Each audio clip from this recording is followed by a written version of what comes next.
Professeur Elida Malk Hamidi, bonjour. Bonjour. Vous êtes chef de service réanimation au CHU Bnimsous. Ça a repris, professeur. Il y a de plus en plus de malades graves, professeur. On a essayé hier, par exemple, d'hospitaliser un malade et on n'a pas trouvé de place au niveau des services de réanimation. Vous confirmez, alors, ici, à votre niveau, professeur? Absolument. Tous les signaux, tous les indicateurs sont au rouge. Malheureusement, le nombre de malades est en train d'augmenter. Le nombre de cas graves aussi. Tous les lits de réanimation sont saturés. À Bnimsous, à Mustapha, à Bab el Oued, enfin, dans toutes les régions de l'Algérois. Et ça pose problème par rapport à la prise en charge des malades qui ont besoin d'une réanimation. Ce sont des malades graves, professeur? Des malades très très graves. Vous savez qu'aujourd'hui, nous essayons éventuellement de les prendre le plus rapidement possible lorsqu'ils expriment des besoins en oxygène, on va dire à 6-8 litres. Mais malheureusement, le nombre restreint de lits de réanimation fait que parfois ils arrivent un peu trop tard et on essaie quand même de faire le nécessaire pour eux pour éventuellement optimiser la prise en charge. Donc c'est des malades graves. Peut-être la particularité cette fois-ci, c'est des jeunes malades très graves qui n'ont pas d'antécédents. On a eu des malades à 36 ans qui avaient 36 ans, des malades de 40 ans qui sont admis en réanimation. Vraiment, ça fait peur. Et c'est pour cette raison que je dis que la situation est vraiment grave et dramatique. Vous enregistrez des décès, professeur? Il y a des décès, tout à fait normal, il y a des décès. Il y a des malades qui sortent, mais il y a aussi des décès. Évidemment, encore une fois, quand on reçoit des malades parce qu'on n'a pas de place, et ils restent au niveau des urgences, il y a peut-être un retard de prise en charge. Automatiquement, on a du mal à les récupérer par la suite, mais on est très conscient de ça. Il meurt. Qu'est-ce qui fait cette augmentation, professeur? Qu'est-ce qui se passe? C'est une troisième vague, professeur? C'est clair, c'est sûr, la troisième vague, on est en plein dedans.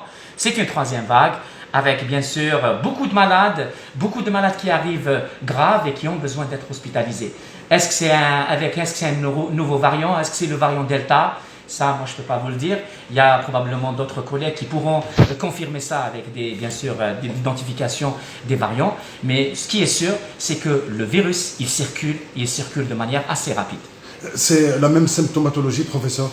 Alors, même symptomatologie, je ne peux pas vous dire parce qu'il faut réaliser des études.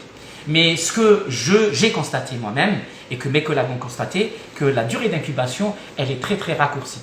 C'est-à-dire qu'avant, on avait éventuellement, aujourd'hui, rapidement, le malade, il est contaminé aujourd'hui pratiquement. 2 jours après, il présente des manifestations graves et donc il a besoin d'être réanimé. Que faire? Quelle est l'urgence, professeur, à votre avis? Alors l'urgence, moi je commencerai par donner des messages. Tout d'abord, le premier message, je le donnerai à mes collègues, à la famille médicale. Je vous dis, je suis de tout cœur avec vous. Je sais que c'est difficile, mais il faut tenir, il faut être fort, il faut être robuste.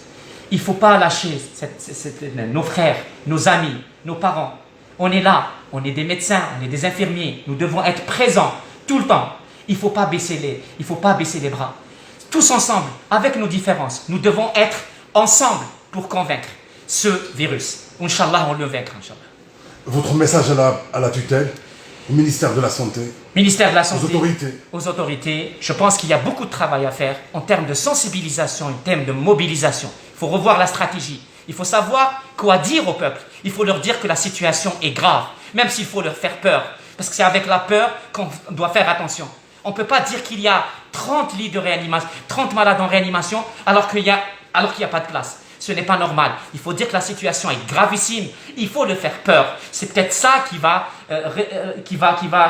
régler le problème.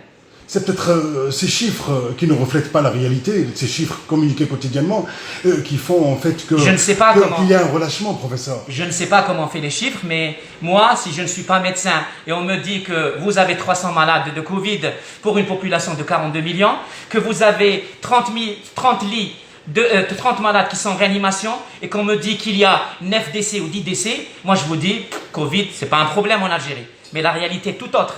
La réalité est tout autre. On enregistre tous les jours des malades. On est en contact avec nos collègues. Ils nous disent, aujourd'hui on a perdu 2 malades. Alors 2 malades qu'on a perdus à Bnimsous, 2 malades qu'on a perdus à Mustapha, 2 ou 3 malades qu'on a perdus à Bab el Oued, 2 malades qu'on a perdus à... Ça fait des chiffres, je pense, loin des 30 qui sont annoncés par la tutelle. Vous tirez la sonnette d'alarme, professeur? Bien sûr que je tire la sonnette d'alarme. Nous devons tous tous être mobilisés. C'est ça qui va nous sauver. Il faut aussi rappeler qu'il faut sensibiliser les gens par rapport à la vaccination. Il faut dire, il faut passer des spots publicitaires. Il n'y a aucun spot qui passe à la télé pour leur dire il faut ramener les vaccins, il faut les vacciner. C'est ça, avec les mesures barrières, c'est ça qui va nous sauver. Maintenant, je m'adresse aussi à la population. Le virus est très grave, il est là, il est présent. Vous les jeunes, avant, il y a quelques mois, ça touchait un peu les vieux, les sujets âgés, ça touchait les gens qui avaient des comorbidités. Aujourd'hui, c'est vous les jeunes, même en pleine santé, vous êtes des sportifs, vous pouvez attraper la Covid et vous pouvez tomber malade et vous pouvez présenter une forme grave. Donc un message à la population, s'il vous plaît, on a besoin de vous, on a besoin de vous. Parce que si aujourd'hui, vous ne trouvez pas de lit pour vous, pour vos parents, demain vous n'allez pas trouver des médecins, des soignants pour sauver, parce que ces médecins et ces soignants vont eux-mêmes tomber malades. Professeur Reda Malk Hamidi, merci beaucoup, bravo, merci. Je vous en prie.